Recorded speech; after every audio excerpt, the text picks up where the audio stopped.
Vancouver, BC, voted one of the top places in the world to live. But right in the city are 10 square blocks that make up Vancouver's downtown east side. Although the toxic drug crisis is not limited to just the downtown east side, there isn't anywhere else where the sad reality of drug addiction is more open. With hundreds of people struggling on the streets to survive, many here are also heavily addicted. James Harry is a former drug addict.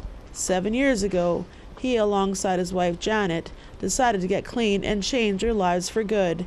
He founded a nonprofit called the All Nations Outreach that helps others get sober. We drove through the neighborhood that once represented so much pain and loss for him to talk about his experience. Has it gotten any better? No, it's gotten worse. It's gotten worse. With what's in these drugs today, that they're, that it was around that time is it was crack and heroin and alcohol. But now after that, the ports were shut down, and the gangs and dealers have to get creative, and they and now this fentanyl is introduced. It's already there, but it is basically the main drug now. You drive by here, you walk by here, you see everybody hunched over in 3 different directions, or face down into a dirty, bacteria-filled alley, right? In January of 2023, what was hailed as a lifeline to help save lives, the BC and federal government approved a 3-year program that would make it legal to carry 2.5 grams of drugs. As we all know, there is no recovery for someone who is dead.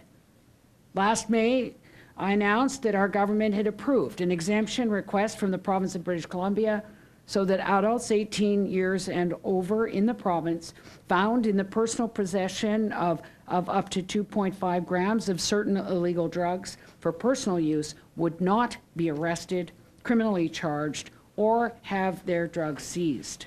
Now, 3 years later, that pilot program has come to an end, with many critics saying it didn't work, including James Harry. I give them credit for trying. They tried, but it is right. And I mentioned it before. All we're doing is giving these dealers a free pass and confidence to walk around with drugs in their pocket and not worry about getting pinched, right? In 2016, the opioid epidemic exploded, and here in British Columbia, 16,000 people lost their lives to toxic drugs. Since then, the BC government has tried everything to help the situation.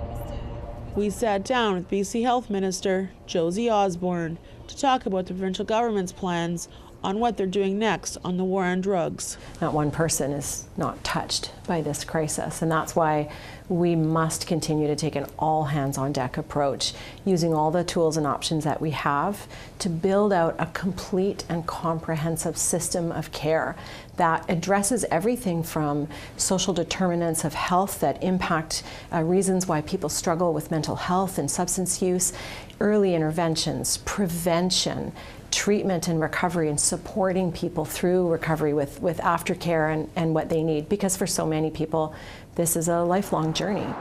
Here on Vancouver's downtown east side, undoubtedly ground zero, many are wondering what can be done next to help those that are suffering with addiction. We met Holly Russell, who grew up in West Vancouver. She's been living on the streets for over 15 years and addicted to drugs. She has overdosed 4 times. Russell says the government has to do more to help others like her. The safer supply, they should still be doing it. It helped a lot of people. Grand Chief Stuart Phillips says the BC government needs to go back to the 4-pillar approach of harm reduction, prevention, treatment, and enforcement. We were on a track that I thought was progressive in terms of harm reduction and decriminalizing the possession and use of small amounts of drugs that addicts require on a daily basis. But because of the extremism, the right-wing extremism, through political parties like the BC Conservative Party. Now the province has abandoned that and has recriminalized possession and public use of drugs. But the crisis hits closer to home for him.